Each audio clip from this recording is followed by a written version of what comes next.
السلام عليكم ورحمة الله وبركاته وعنيق أو ياسين عبد الله waxaan idin kala soo hadlayaa magaalada Göteborg ee dalka Sweden sida caadada ahayd mar walba barnaamijkeega waxaan ku soo qaadanaa arrimo kala gooni ah oo qaar siyaasadeed qaar qoys qaar maaragtay isku jiro isku dhafan maanta waxaan ka hadlaynaa baarlamaanka cusub ee la soo dooranayo baarlamaan noocee ayuu noqon doonaa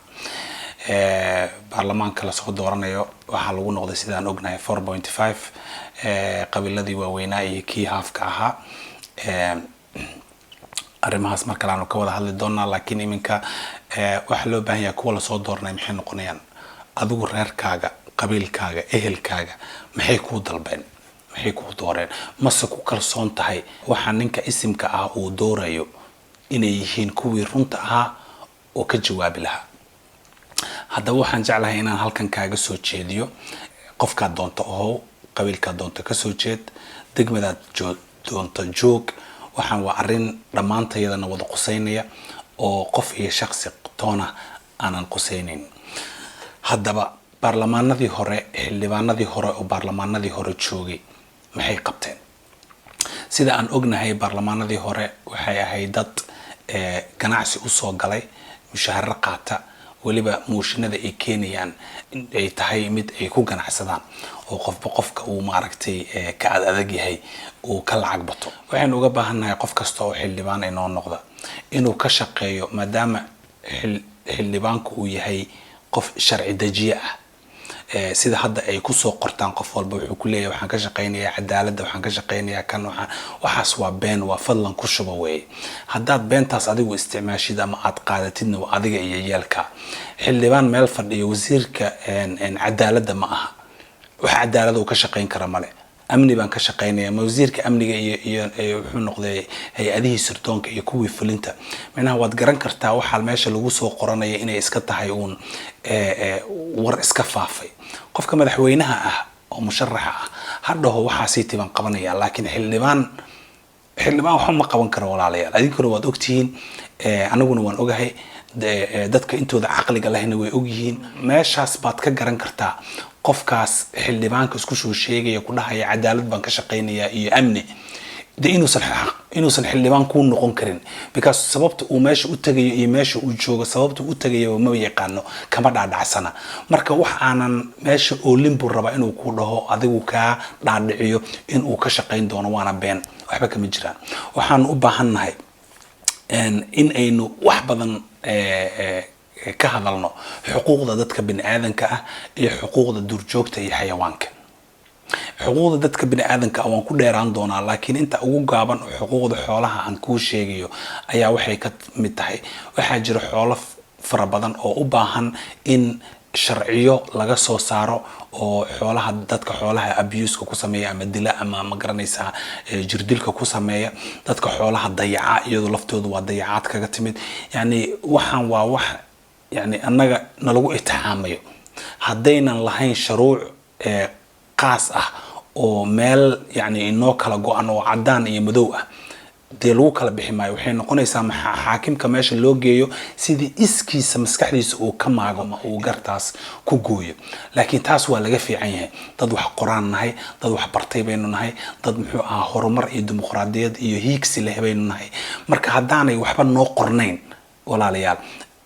caqliga bini'aadanka ah ma keenayo inaynu tallaabo horumar oo wanaagsan oo dhinaca wanaagsan aan u qaadno marnaba ma dhacayso taas hana ku riyoonin wax walba waa inay qoran yihiin heshiis aniga iyo adiga marka aynu galayno heshiiska aynu galayno waa inaan qorannaa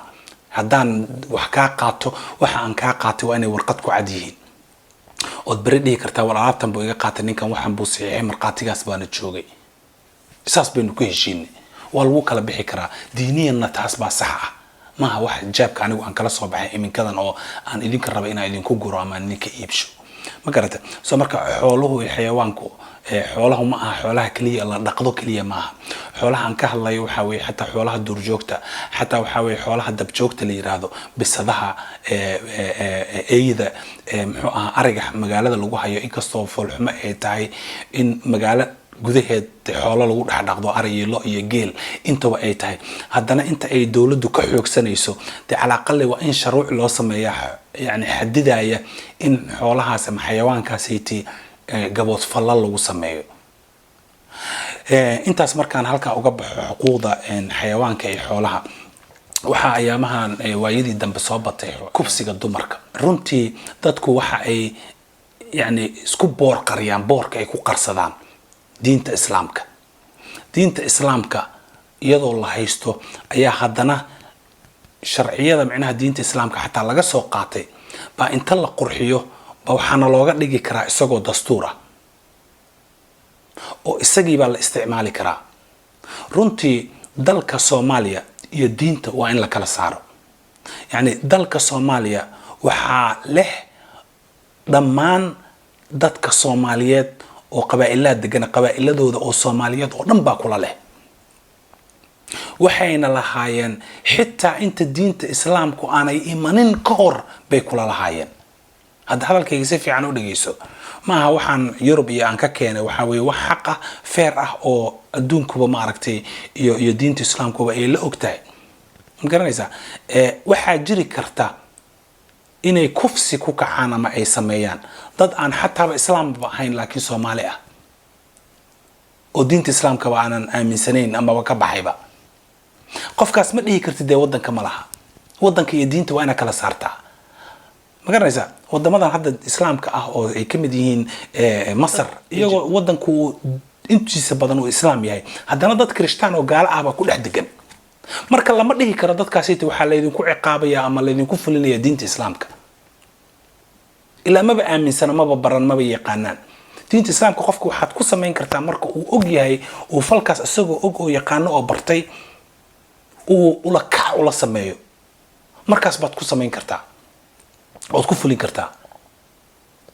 marka waa inaanu helnaa sharciyadii xitaa iyagoo diina in la qoro ma qoraalka idin dhibay inta dad wax qoraayeen nahay waa inaanu qoranaa wixii waa inaan barnaamij ku soo dhignaa dhahnaa sharcigaas kan baan sharci ka dhiganay dadkuna ay raali ka yihiin sharciga maanta la isku wada iyo constitutionka wadanka xataa waxa weeye mid ku meel gaar ah dad fara badan oo laga yaabo inaanay dambi lahayn bay maxkamaduhu dambi ku qaadeen oo muxuu ahaa laga soo furfurtay marka idinkuna waa ogtihiin macnaha adduunka ma jiro wax cadaan iyo madow ah macnaha cadaan iyo madow waxaan ka wadaa wax xaq iyo xaq darro ah ma jirto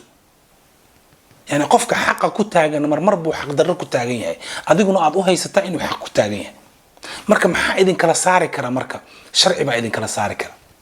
sharcigaas uu sheegaya waxyaabahan DNA-da la iska qaado kaleeto maamul goboleedyada qaarkood baa haysta wax sharci inoogu qoran ma aha qofka haddaad soo qabato oo aad dambi ku soo eedayso ku yiraahdo anigu DNA-gayga iga qaadi maysid mar raba inaad iga qaado hadduu ku yiraahdo de kama qaadi kartid sharciga kuma qorna ma garanaysaa sharciga kuma qorna DNA mar raba inaan dhiibo inuu ku yiraahdo way wax xuquuq u leeyahay qofka ma qasbi kartid ma garanaysaa marka wixii ay sameyn lahaayeen bay muxuu ahaa ay ka gaabiyeen baarlamaanka iyo xildhibaanada iyo kuwa hadda joogay iyo kuwii hore u joogay iyo kuwii sii joogi jirayba way ka gaabiyeen inay shuruuc yani na kala saarto ay noo sameeyaan because qofkii awalba lacag ku yimid meesha aqli ku filan oo aanan qabiil ahaynna leh de kama fikiraya mustaqbalka dambe 10 sano dambe waxa soo socda kama fikiraya bika aqligiisii iyo maskaxdiisii iyo cilmiga uu haysto uma diyaarsana inuu mustaqbal ka hadlo soo sidaas darteed ayaa waxaan uga digayaa marka isimada haddaanay imaqlaynin idinka dadkiina imaqlaya de inaad isimadiina la hadashaan kala hadashaan arrimahan xitaa cajalkan aad tustaan oo tiraahdaan cajalkan dhageysta waa wax dhammaanteen dan inoo ah waa waxaanu ku sugayno xuquuqda nafta qofka bini aadanka ah xuquuqdiisa inaan ku sugno waa in qofka Soomaaliyeed uusan waxna ku gardaroon karin isagana lagu gardaroon karin haddaynan u haynin sharcina kala haga oo annaga ina kala sooca oo wixii qaladka ah iyo wixii fiicnaa iyo wixii xumaa iyo wixii samaa ma dhici karto wax dhici kara maaha haddii saas tahay waxaan idinkugu darayaa tusaale yar waxaan rajaynayaa cajaladu inaanay igu dheeraan insha Allah waxaan idinkugu darayaa tusaale kaleeto maalin dhaweyto isbuucyadii hadda la soo dhaafay laba isbuuc iyo waxaas ka hor gabar kool la cabaysa sida la sheegayo dee filin yar oo aan arkay gabar yar oo koolla cabaysa ayaa xaafadii oo dhan xaafad Muqdisho ka mid ah waan ilaaway magaceedii xaafad dhan bay dhagaxaynaysaa وحافظ دن بل ايك ويلال كولا عبا جرا iyaga lama tuuriyeenay lama dhagaxaynayo laakiin gabadha koolada cabtay waa la dhagaxaynaya bal eeg xaq daradan ku sheegaya macnaha dalkayga ka socoto gabadhaas maxay kasbatay war haday koola cabtay nafteeday dhibaysaa adiga ku dhibi mayso maxaad ka rabtaa marka gabadhan waxaa joogay oo dariiqadan taagtaagnaa dad waaweyn oo qaangaar ah oo rag iyo dumar leh qof yiri dhagaxa jooji ma jiro ciyaalka xaafadda oo dhan baa tuuriyeynay gabadha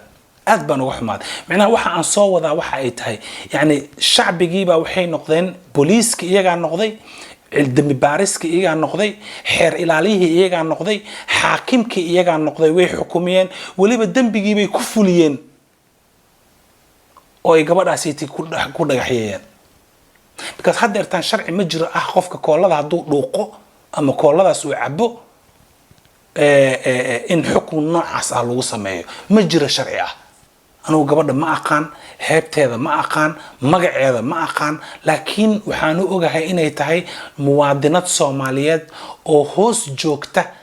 calanka iyo ciidda hadda eeg inantu waa muwaadinad Soomaaliyeed oo hoos joogta hooy iyo gabaadba u ah calanka Soomaaliyeed iyo ciidda Soomaaliyeed sida kuwa dhagaxa tuurayaba ay xaq ugu leeyihiin inay intay dhagax qaataan qof ay ku tuuraan ayay gabadhana waxay xaq u leedahay inay nabad ku noolaato hadda hadalkayga faham gabadhaas inay xaq u leedahay inay nabad ku noolaato dalkeedii hooyay joogtaa hadday koolla cabto yeelkadeed maxaa ka galay adiga ahsan koolada waxaad uga joojin kartaa laga yaabaa inay dan u geysay dantii u geysay hadii intaadan soo qabanin hooy iyo dhar iyo cunto iyo jiif iyo wanaag iyo qubays intaba aadan siinin macnaha aadna ku xukuntid koolad dhuuqday adigoonan ogeyn gabadha sababta koolada u keentay waxa laga yaabaa qalbiga inay ka jiran tahay dhimirka waxyaabaha dhimirka ay qabto depression uu hayo isla hadashay ama murugaysan tahay adigoonan intiiba fiirinin hadaad dhagax ku disho Soomaaliya maxaa tihiin marka maxaa leedin ka sugaya hadaan u soo noqdo barnaamijkayga intiisa kale waxaan u baahanahay macnaha sharciyo biya kama dhibcaan ah oo qoran oo aanan shaki hadaba galaynin inay helaan dadka Soomaaliyeed xuquuqdooda iyo waliba waajibaadkooda inay helaan dadka Soomaaliyeed waxa ku badan inta badan waxay yiraahdaan xaqaygi qof ku dhahaaya ma leh waajibaadkaygi qof ku dhahaaya ma leh waajibaadku waxa kamid ah inaad cashuur bixiso Soomaali walba waxa waajibaad ku ah inuu cashuur bixiyo hadaadan cashuur bixinin dhibaato ku timaada lagama qaban karo maxaa la siinayaa mushahar ah ciidanka askariga ah oo xuduudada ilaalinaya ciidanka askariga ah oo al-shabaab la dagaalamaya ciidanka booliska ah oo nabadgelyadaada ilaalinaya iyo traafikada iyo jidadka iyo wax walba ilaalinaya bari hadii lagu qabsado xataa u dacwoonaysid qof kasta wuxuu jecel yahay inuu helo caafimaad uu helo laakiin caafimaadka adiga aad helaysid de madaxweynaha markaas fadhiya jeebkiisa intuu lacag ka soo bixiyo caafimaad de Soomaaliya oo dhan ku siin maayo anu ma garanayo aqliga meesha ka keenteen 30 sano dalku burburka uu ka dhacay yani aqliyadeennii ba hoos u dhacday mentalitygeennii ba hoos u dhacay IQ-geennii ba hoos u dhacay runta in laga gabada maaha hadaanan sharci qeexan oo exactly ku qoran maartay falalka iyo xataa tusaaleyn loo siinin walaalayaal يعني waxay noqonaysaa in xaakimkaas meesha maxkamadda fadhiya iskiis iyo kamais iyo aqligiisa iyo fikirkiisa inuu kugu xukumo raali ma ka noqonaysaa marka raali ma ka tahay moomay markay dhulkan ciidan sida uu xaakimka laftiisaba uu ugu dhashay oo uu ugu amar ku taagleynayo ayaa anigana muxuu ahaa ugu leeyahay so marka ninka igu kibrooda igu kibirka igu wada hadaysan jirin sharci anigi isaga in kala haya waa diiwaan go'anay waa noo dhamaatay waa inaan helnaa macnaha shuruuc qoran waxa dhacda marmarka qaarkood in booliska ama ciidamada ay iyagoo socda ee guri iska soo galaan. adduunka sharciyo waxaa ka jira international ah oo aad iyo aad loogu kala xadiday in dawladdu ay ku xadgudubto mujtamaca ay dawladda u tahay. dad waxaa jira isticmaala awoodooda dawladnimo oo dadka masaakiinta ah ku maquuniya. waxaa loo sameeyay sharciyo tiir ah, tiirarka sharciyada la dhahaa, tiirar ah oo aanan xataa madaxweynaha hadduu yimaado uusan bedeli karin. waa sharciyada tiirarka ah. sharciyada kaleeto la bedeli karana waa kuwa tiirarkaasaytii dusha laga saaray, kuwaasaytii way bedeli karaan. laakiin tiirarka rasmiga oo aasaasiga ah waxaa ka mid ah xuquuqda hadalka oo kaleeto. waa inay noqotaa tiirar aasaasi ah. ma garanaysaa? xuquuqda hadalka, xuquuqda muxuu ahaa muwaadinka, guryaha inaan la iska baari karin. qof inta gurigiisa loo yimaado la futagadiyo la baaro wixii la doono laga sameeyo, hadhowna isagoo isku dhex yaacsan laga tago iyadoo aanay maxkamad soo xukumin. qofka markuu dambiile yahay waa dambiile uu yahay, maxkamad baa loo geynayaa isagoon ka warqabinba. maxkamadda booliska waxay u geynayaan, waxay leeyihiin ninkan waxaan baan ku tuhunsannahay. ma garanaysaa? waxaan aan ku tuhunsannahayna xaqiiqdoodii ma heli karno annagoonan gurigiisii tegin, oonan fatashin, oonan baarin. isagu weli ma oga. so maxkamadii ayaa marka kuu soo saxiixaysa warqad go-aan maxkamadeed. xaakimadii baa fadhiisanaya, ma aha hal keliya, dhowr baa fadhiisanaysa. wixii bay arkayaan, waxay iyagoo ilaalinaya xuquuqda qofka shacabka ah oo degan meeshaas. markaas bay waxay leeyihiin okay, hore ugu socdo. soo jabin maayo booliiska waxba. iyagoo socda ayay ku imanayaan, albaabkii soo garaacayaan, waxay ku leeyihiin warqadii waa kana, horeyna u galayaan. haddaadan ka furin markaas way jabsanayaan oo way soo galayaan, qasab bay kusoo galayaan. laakiin hadday caadi intay soo garaacaan aad ka furto, warqadii bay ku tusayaan, warqadii baad qaadanaysaa si aad hadhow xataa uga dacwooto warqadan. gurigay fatashayaan, hadhowna way kaa tegayaan.